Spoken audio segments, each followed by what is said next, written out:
Hi, everyone. My name is Yvonne, and I'm a career advisor at the Bridge Career Services.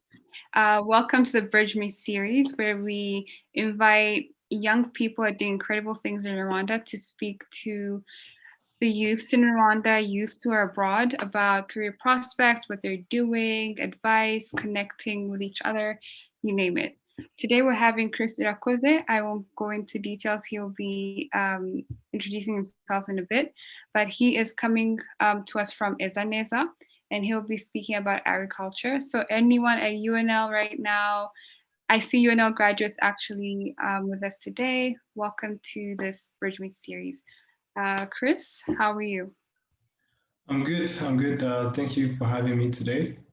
I'm Yeah, happy to be here. yeah. I think we just start with telling us about yourself. Who are you? What do you do? Okay. But before I start, I just wanted to ask you, how long do you plan to have this session? I want to know because so that I can gauge my answers and maybe have not too long or not too short. Sure. Um, So we're thinking at least 45 minutes. okay. Okay. Um, Usually we open it up to students also ask questions. So we're Okay. thinking 45 for an hour. Okay. 45 minutes. Okay. I'll just keep it short then. So yes. My name is Christian Irakoze. 28. So yeah, I am a co-founder of Eza Neza. It's an agri-tech startup. We specialize in hydroponics and greenhouse technologies, and we grow different fruits and vegetables such as strawberries, tomatoes, cherry tomatoes, lettuce, and we have different clients locally, restaurants, hotels, and even individuals. So um, the way I got started into, well, I'll just sort of backtrack a little bit. I graduated from college in 2015, and I spent about a year in the States after that. I worked about a year in the States, and then I moved back to Rwanda in about July 2016. So that's when I moved back to Rwanda. And at the time, I was working for when I moved back to Rwanda. I shortly started working for an internet for an IT company, but at the same time, I I had a career goal, and I basically had two metrics that I was sort of looking at the time, and they were where can I have the most impact, and the other metric was, where can I make the most money in the long term as well. And after sort of doing my research and doing some soul searching, uh, uh, the agriculture space was an area that I was very interested in. That's where those two metrics perfectly intersected. It was a place, it was an industry that had a lot of opportunity, a lot of challenges, but it was also an area that was had had a lot of opportunity in terms of the financial side of it, with regards to exports and so on. So with that, I started the company maybe about a year after, 2017. I co-founded it with my brother, and at the time, the goal was to get into the agriculture space, but to do it in such a way that you could scale up in the future. And the only way for us to do that was to do it in the most efficient way possible and in the most sustainable way possible. And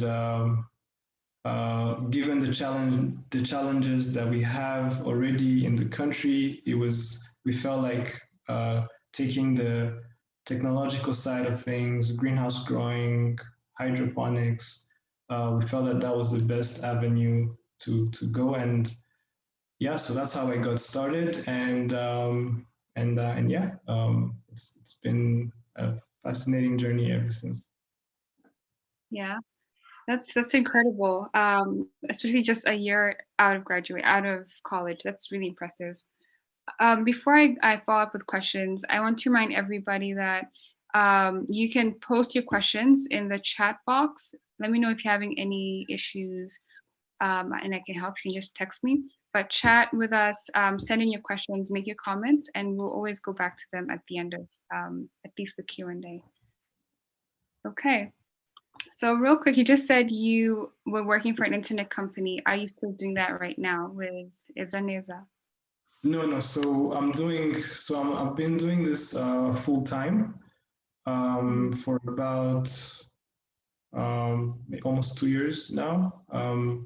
And it wasn't always like that. So there was a good time period when I had a job and I was doing it on the side.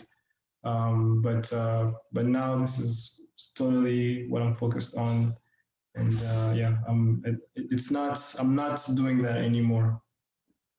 Okay. Okay. Can you tell us a little bit about your academics, so your college experience? I'm asking this because UNL, as I explained earlier on, is a program where 200, 200, yes, 200, please correct me, UNL, if I get this wrong. 200 students are at University of Nebraska, and they're studying agriculture, but in different specializations. So they are actually pursuing this academically. So what was your academic background going into this? So it's a good question. So I graduated from a sort of like an agriculture school, University of Arkansas, but I didn't take any agriculture courses. I double majored in psychology and business management with a minor in entrepreneurship. So I sort of have like, in terms of background, there's the business side of things, but in terms of agriculture or agribusiness, that learning has mostly been on the field. But yeah, that is my background. Okay.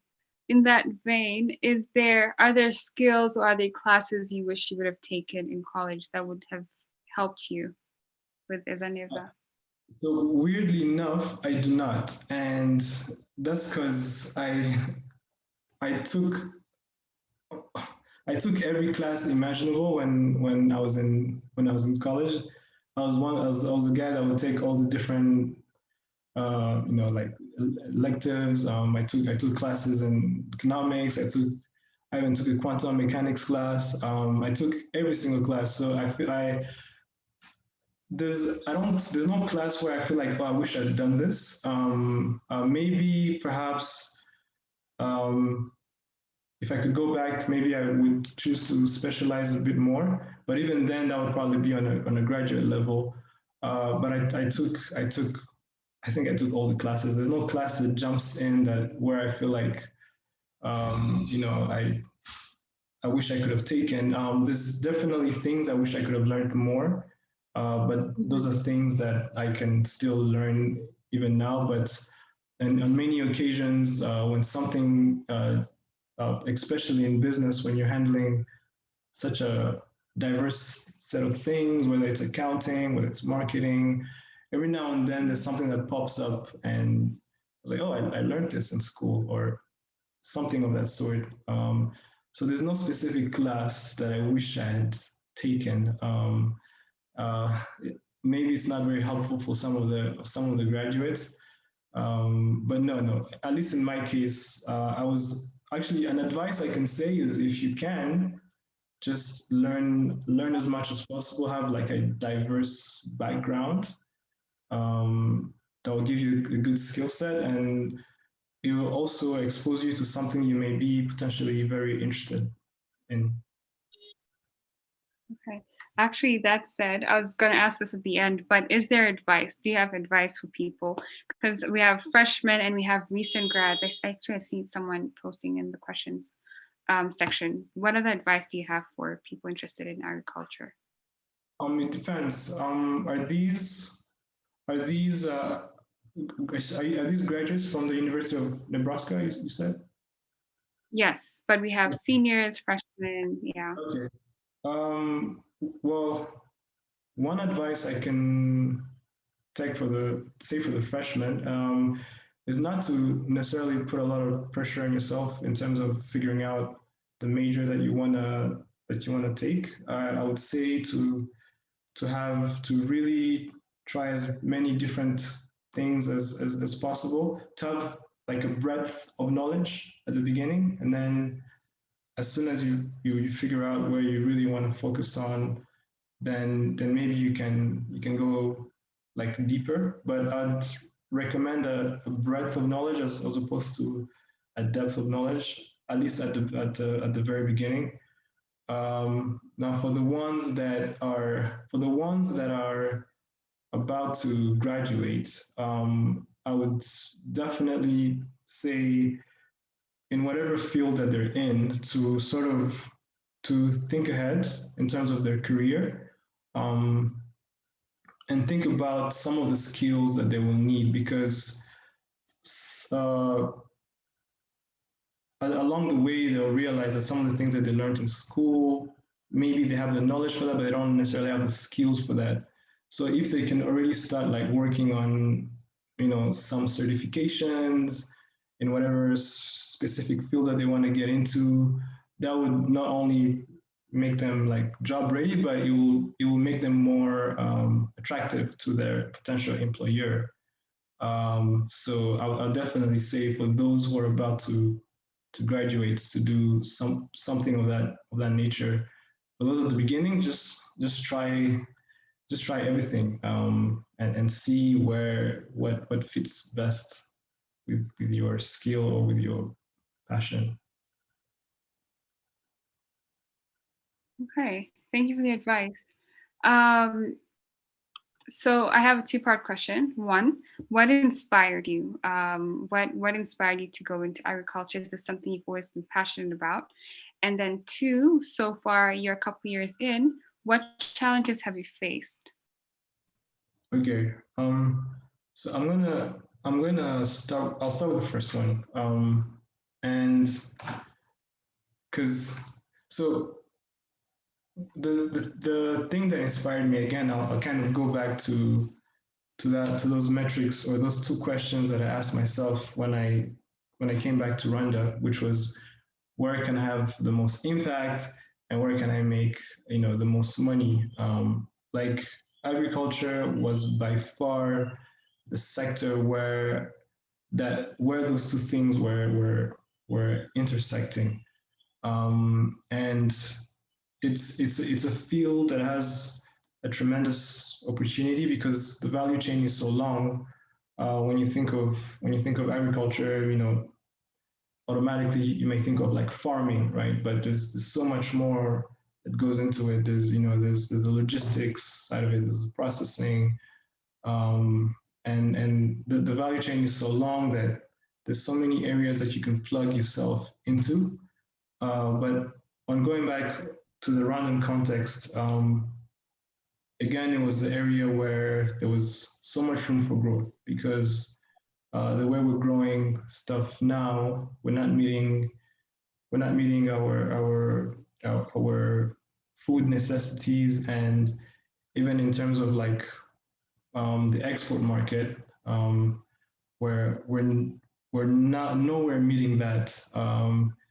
Just to kind of give you like some quick numbers, we export about just like $23 million worth of fruits and vegetables every year, and the demand is about 125, right? So it's 5 times the demand is 5 times what we are producing, right? It's almost like if I sell you like a shirt and then you say, oh, I like this shirt, can you give me 5 more of these? And you're like, oh, I don't have them. So the opportunity is very big, and to be honest, it was a no-brainer for me, and I'm surprised as to why more people are not getting into it. But again, it comes down to your second question, which is what are the challenges, right? So the demand is there, the opportunities are there, but it's also quite challenging. And you have to have a lot of patience. It's a medium to long term investment. You have to have a lot of patience, and in many instances, you also need to have the capital to start.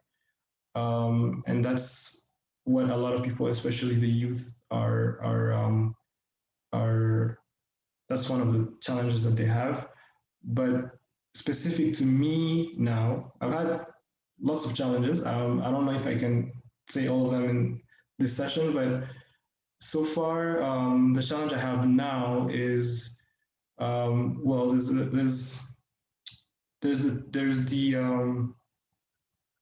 the challenge with managing or working with people, and to me, it's a challenge because not everyone is the same, and at the end of the day, you have to, if you're running a company, you have to find what ticks with certain people, and you have to manage their psychologies and make sure things are done well, and not just other people, but even yourself too.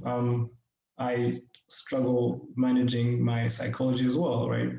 So that's also I'm among those people as well. So that's definitely a challenge.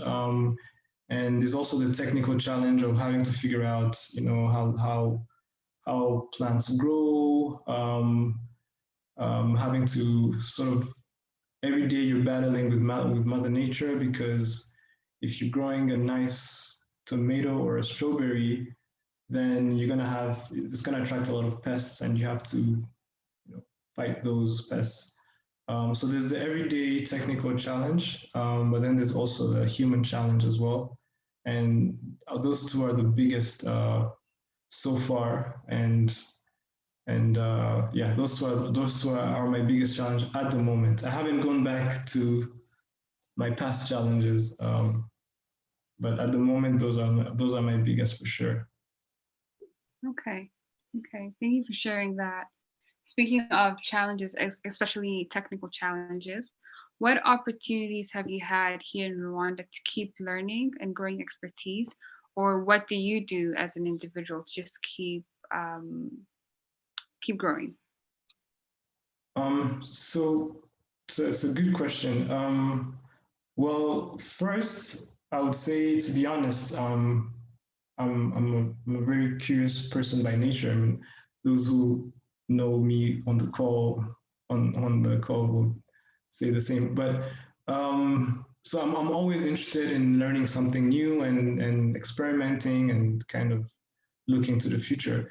But on that point, the way I keep, say, learning or developing expertise is I look to the future, right?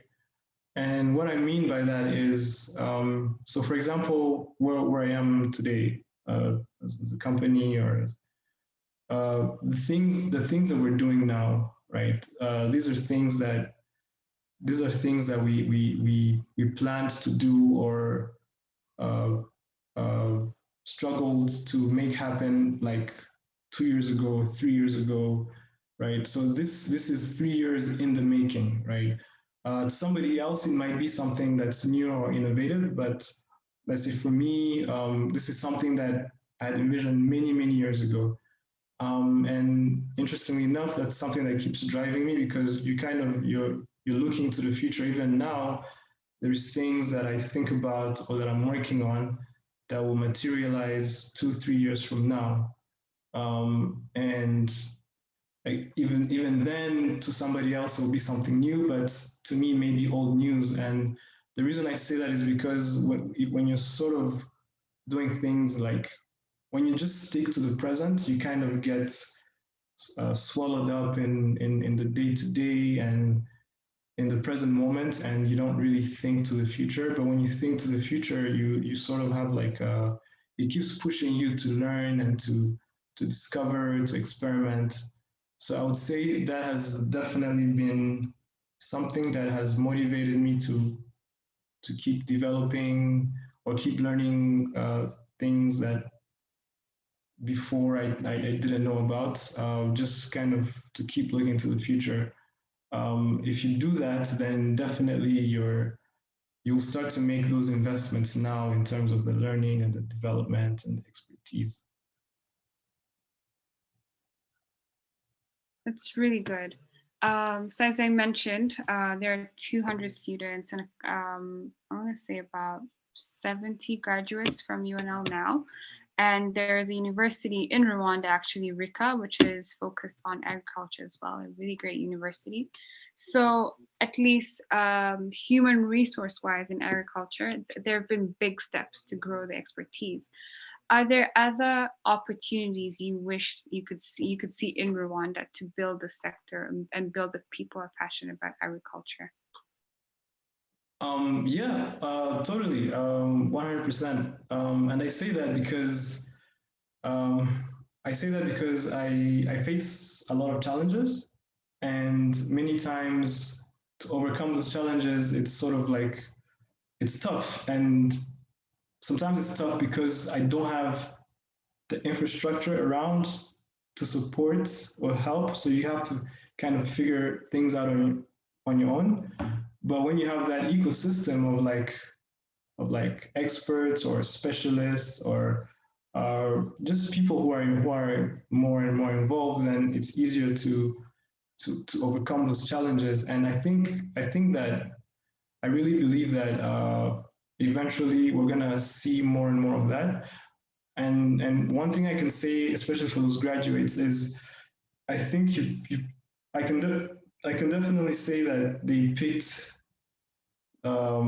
if they want to go into agriculture, it's definitely a good field to get into because um, I see the future of agriculture in Rwanda as one where there's a lot more innovation and not just from a commercial company's perspective, but also from a knowledge standpoint, because you kind of need both, right? You kind of need the universities sometimes to do the research, and then you need the companies to do the commercial side, and it's a virtuous cycle where they reinforce each other and things of that nature.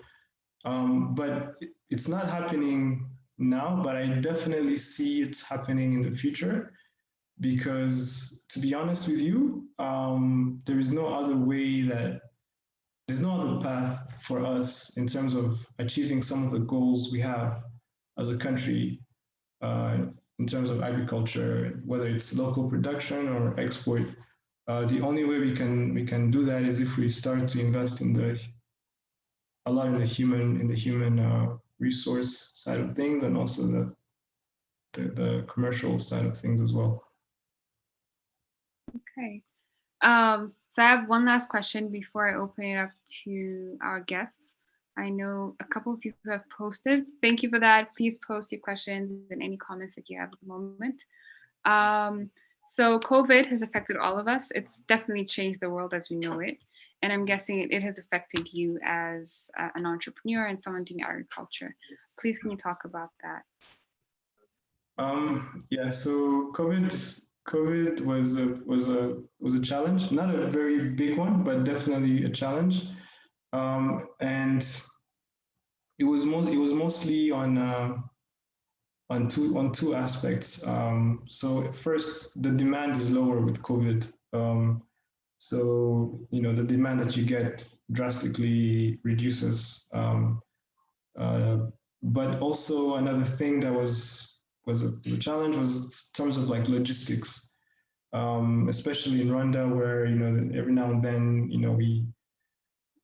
we were under lockdown, or even when we were under lockdown, we couldn't move as easily as we could, and even in some places in the country you didn't have access to.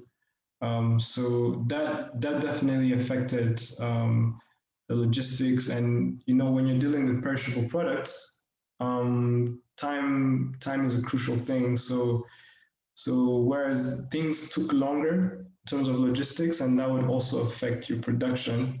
So yeah, COVID was definitely something that affected me and a lot of people in the agriculture sector.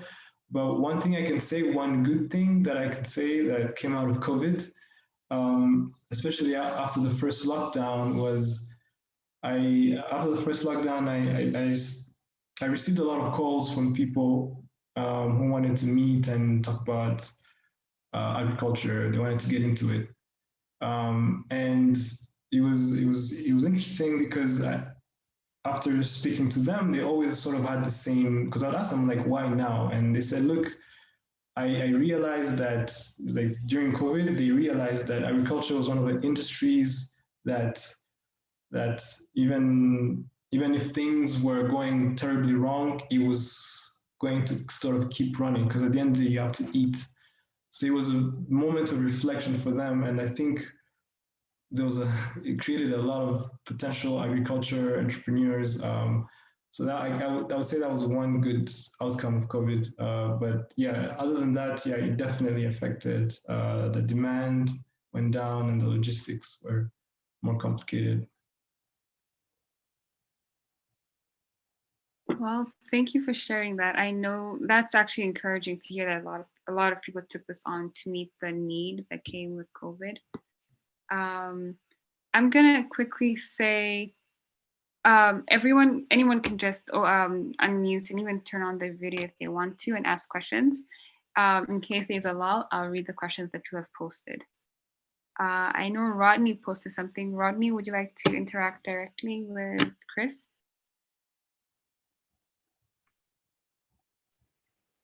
Hi, Yvonne. Thank you very much. Hi, Chris. Um, Hi, Rodney. Thank you for your wonderful presentation and just talking about your experience. I've been interested in agriculture too, and I think you've just encouraged me to actually just go get it. So two questions. Does Eza Neza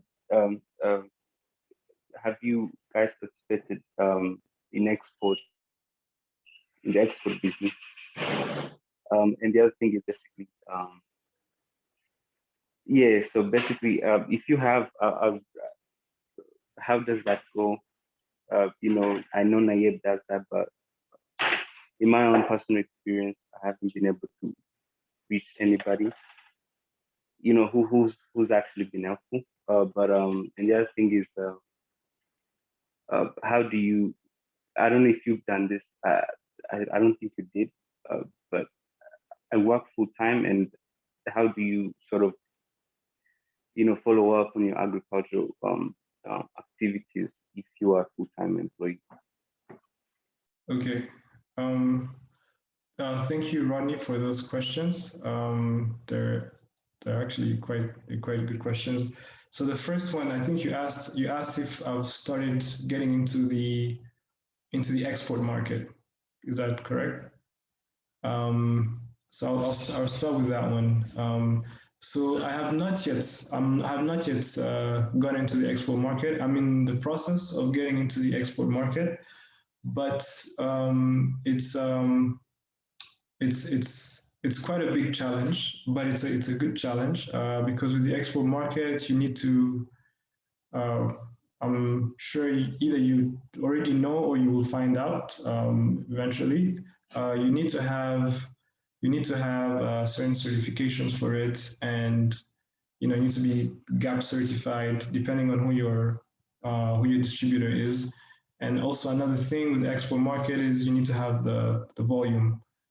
So one of the challenges that many of us face in this space is sometimes we don't have enough supply, right? We don't have enough supply for the market, and sometimes it's just not worth it for some of these guys to engage because your supply is so little. And kind of give you the scope of what I mean by supply, and maybe this will encourage you further to jump into it, or anyone else who's on the call. Every now and then, we're talking about hundreds of thousands of dollars worth of produce, or sometimes even a couple of $1 million worth of produce. The export market is so big, and when you get into it, you can't get into it on your own. Sometimes you have to work with outgrowers, and other times you have to work with people along the value chain. because once you grow stuff, you have to also have someone who can store it for you, transport it for you. So it's a big challenge, but it's a good one, and it can be a lucrative one. And I'm currently in the process of doing that. So yes, one of the challenges. Maybe I should have mentioned that. Um, but yes, that was regarding the export. Now the other question you said was we had you have a job and you want how would you still break into agriculture? So well, first thing I would say, if you have a job that's very good, and I would advise you to keep your job until you start making some money on the side with your agriculture business. And it's very doable. It's very feasible. There's a lot of people that I know who have full-time jobs and they're running good significant agricultural operations. It's more challenging, but you can definitely do it. And I'm happy to talk to you on the side. There's no secret. You just have to be more disciplined. There's nothing like special that you do. You just have to be more disciplined, more driven.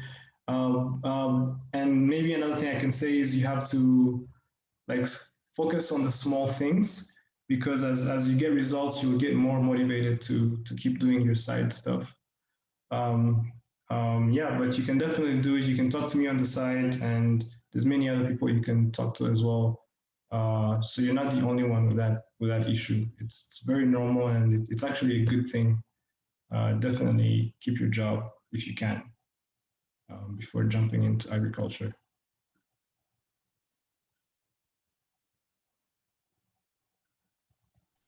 So we have a question from Turabawe. Do you want to ask the question? I can read it, but if you want to interact, that'd be great. Sure, I can ask it. So I have, it's a series of questions. It's a bunch of questions. So my first question is, hi, Chris. Hi, sorry, I forgot to say hi. Yeah, how was it like for you to start an agriculture business in Rwanda? That is one. Okay. Okay, yeah, I'll go with others, then you answer them together. And do you consider yourself a farmer? And were you passionate about agriculture when you started your business, or you talked about it in the introduction, but I think I missed it. So my question is, were you focused on the aspect of making money? The reason why I ask this is because some people are driven by the making money aspect, and then they miss out on the quantity and the quality of food they are producing. So that is where my question is about, yeah. Okay. Okay, I'll go ahead and answer them. Thank you for your questions. Those are really good. I'll start from the last. I'll start with the middle question, the one of the farmer. Do I consider myself a farmer? Yes, I do consider myself a farmer. I've been farming for a couple of years now. Not very many, but 3 years I've been farming, and it's been a very fulfilling journey. Farming it's when to see something grow from a seed, and to have someone eat it, taste it, and like it. It's very fulfilling. So maybe to answer your first question of how is it starting the business, it was very hard. It's very tough. But even in that toughness, one thing that kept me going was the passion and the curiosity that I had for it.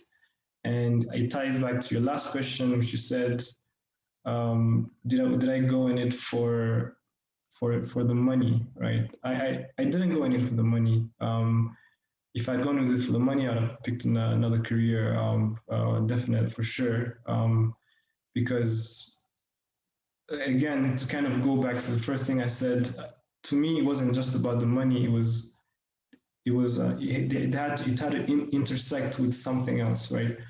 A place where I feel like it could have impact and also make money as well. So it definitely wasn't for the money. And if it had been, I wouldn't have taken the approach that I took, which was to do the greenhouse growing, to do hydroponics, because that's a relatively new technology in Rwanda, and it required a lot of trial and error, a lot of figuring out, a lot of experimentation, pilot projects, and if you're driven by money, there's no way you can make it through all of that. But yeah, to answer your question, I'm a farmer who's not driven by money. Well, who wasn't driven by money. Now I definitely am. Yeah, it's hard to start a business. That's the honest truth. But not just with agriculture. Any business is hard. So you have to have a good motivation or a good purpose to keep going when things get tough. Yeah. Thank you for your questions. They were very good. Thank you. Yeah, those are good questions. Thanks again.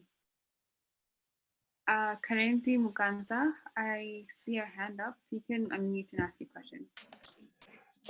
Thank you. Hi, Chris. Hi, everyone. Chris, it's good to see you speaking on your passion. I had one question for you, maybe it's two. What do you think is the potential for hydroponic and greenhouse farming on a small scale? That is to say, like a family garden, and what challenges and rewards do you think there are with that? Thank you. Okay, so I think that it's actually very convenient, right? Anyone who has a family garden, definitely I encourage you to try it, and also, on top of selling fruits and vegetables, what we also do is we also provide some of these units or hydroponic systems that people can try. And I am very much for like home or small scale use, because with small scale use you can learn. There's less room for failure as opposed to like a bigger operation. And again, it's very convenient because it's hydroponic, so you can control whatever your plants are the inputs you're giving your plants, your fertilizer. You don't have to get your hands dirty, and it looks nice. It's something that you can put on your balcony or in your garden, and it looks really nice. So I definitely in the future, the short to medium term future, I definitely will hope to have people who adopt that on a smaller scale. On a bigger scale, that would require not just the systems, but someone to help you monitor them. So for now, if you're interested, I'm open to that, but I'm more so open to the smaller scale. So it definitely has potential, and I encourage it a lot. Thank you. Thank you, Karenzi. Are there other people who have some questions?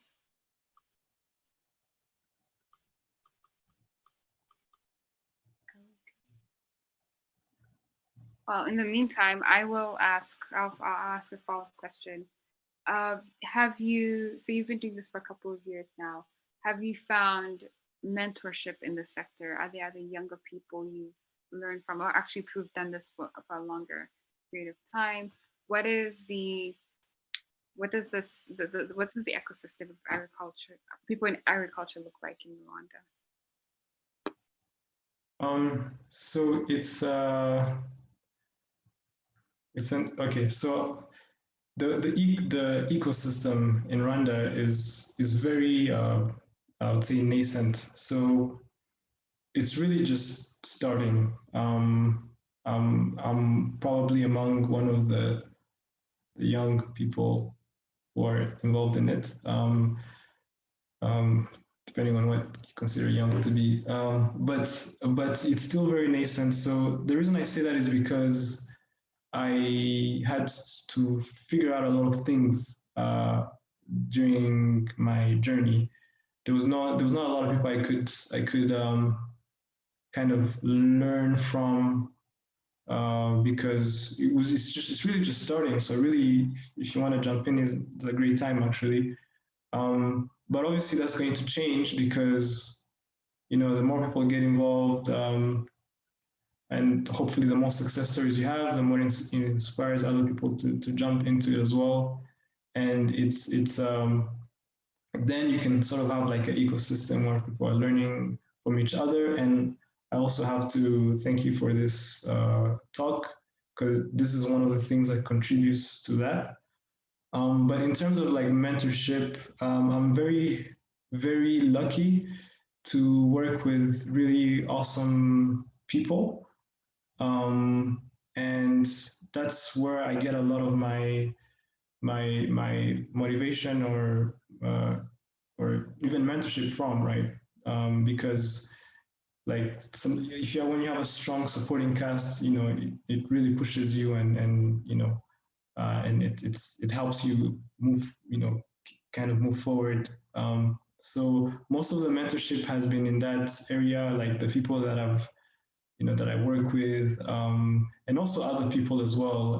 There's a few people involved in the space, but it's still very new. It's still very new.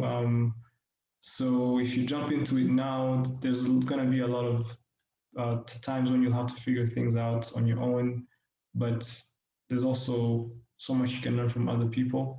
But in my case, it was a combination of learning from the people I work with, teaching or learning for myself, but it wasn't like there wasn't a strong mentorship network. But all of that will change hopefully in the future. Well, we certainly hope so. Oh, Vanessa has a question. Vanessa, you can unmute your microphone. Hi, everyone. Hi, Chris. Thank you for taking the time to talk to us. Hi, Vanessa. I know that there are a lot of incubators and accelerators in Kigali and just the whole startup ecosystem. Have you worked with any of them and has it been helpful? Oh, yes, I did. I worked with an incubator. They called Westerwell Startup House, and I was working there for I believe 6 months or close to a year. Forget because part of it was during COVID. So yeah, but 6 months of like being there, so it was a really good experience because you were among other entrepreneurs and they provided a lot of resources in terms of like trainings. They had a lot of people who would come and train. They also had a lot of mentors. So actually, kind of go back to the previous question, there's a few people whom I met that I learned from, sort of like mentors, but not like on a long-term basis.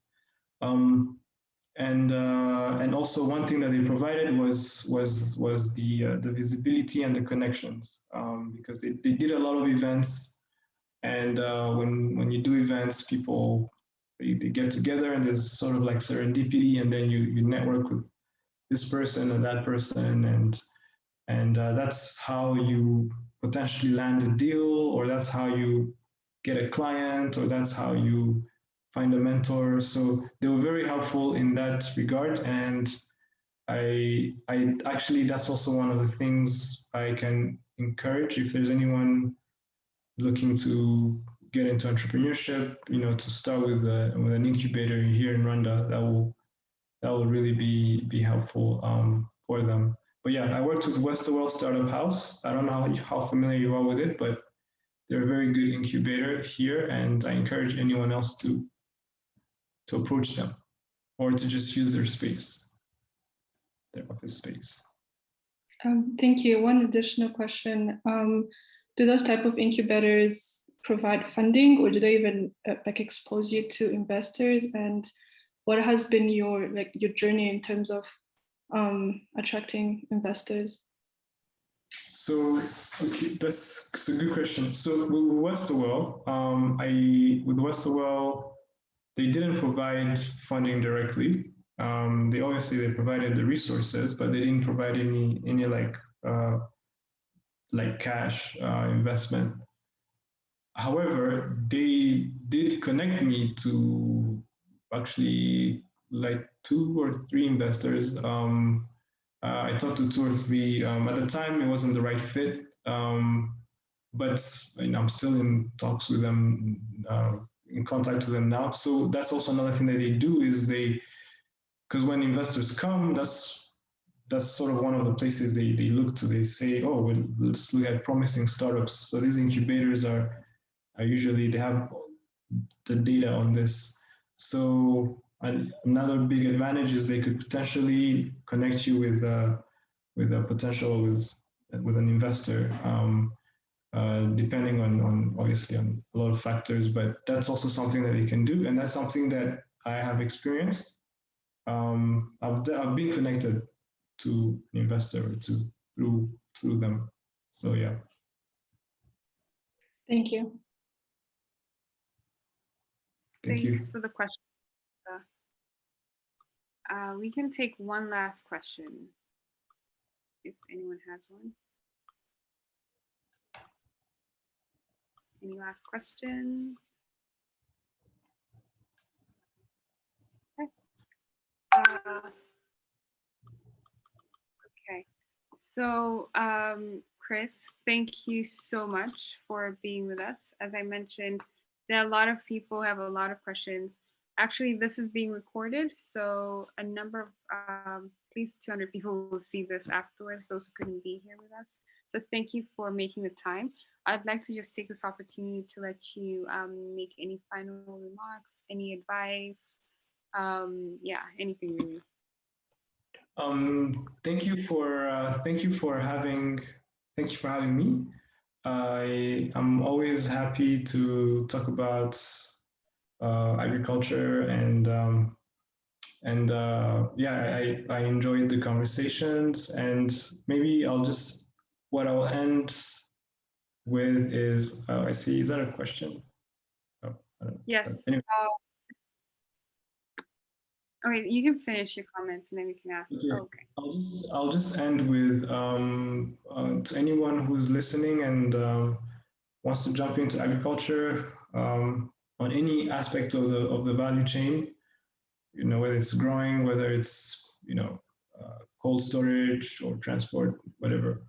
I encourage you to do it, because again, one of the biggest challenges that we have is, at least in terms of the export market, is our supply doesn't meet the demand. And in order for us to do that, to meet that demand, it sort of needs to be like a collective effort, right? So if I'm growing something, I'll need to have someone who can store it, transport it. And it's better when there's more people involved and you kind of work together. So if there's anyone who's interested, or has been thinking about it, I really encourage you, because the opportunity is there, and the more people involved, the better it is. The more opportunities and the easier it is for the rest of us who are already in the space as well. So yeah, I'll just end with that, and thank you for the time. It was a pleasure to speak to you guys. Thank you. I'll take one last comment, Bob. So yeah, this is just a short comment. I just wanted to say that I felt really inspired from the call, and I wanted to encourage Chris on what he's doing and wish him the best. And yeah, so great things ahead, and we hope that 2021 is successful for Neza Foods. Thank you. Thank you, Bob Smith, for your words of inspiration as well. I hope it goes well for all of us. Thank you. Thank you, Bob. Chris, thank you so much again. On behalf of the team and our 1,000 alumni, thank you very much for making the time. And as you mentioned, the ecosystem, at least in agriculture, is still very small. The mentorship is lacking. So it means a lot that you took this time to speak to our students. And we hope to have you on more events, more speaking. I'll get to Latifa in a second. More events, networking sessions, career fairs over the summer. So thank you so much again. Thank you. I'll take one last slide from Bibish.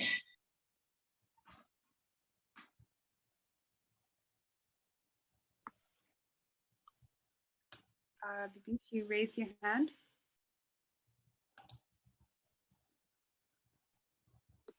Okay, maybe not. Okay, we'll wrap up here. Thank you again. For people who asked about the recording, so we have a YouTube channel, The Bridge Career Services, so you can find this video there. And in case you have any questions, please email us at careers. It's in the dialog box. Actually, if you signed up, we have the email, so we'll send a recording there too. Thank you so much again. And for those who want to interact with Chris, also reach out to us. I know Rodney said he would like to talk to you further in the future. Yes, please feel free to reach out. Yes. Okay, thanks again. And thank you everyone for your contribution. Really good questions. Have a great evening. Thank you guys. Have a great evening and day for those in Arkansas or Nebraska. Yeah. Okay. Bye, everyone. Thank you. See you on the next series where the bridge meets.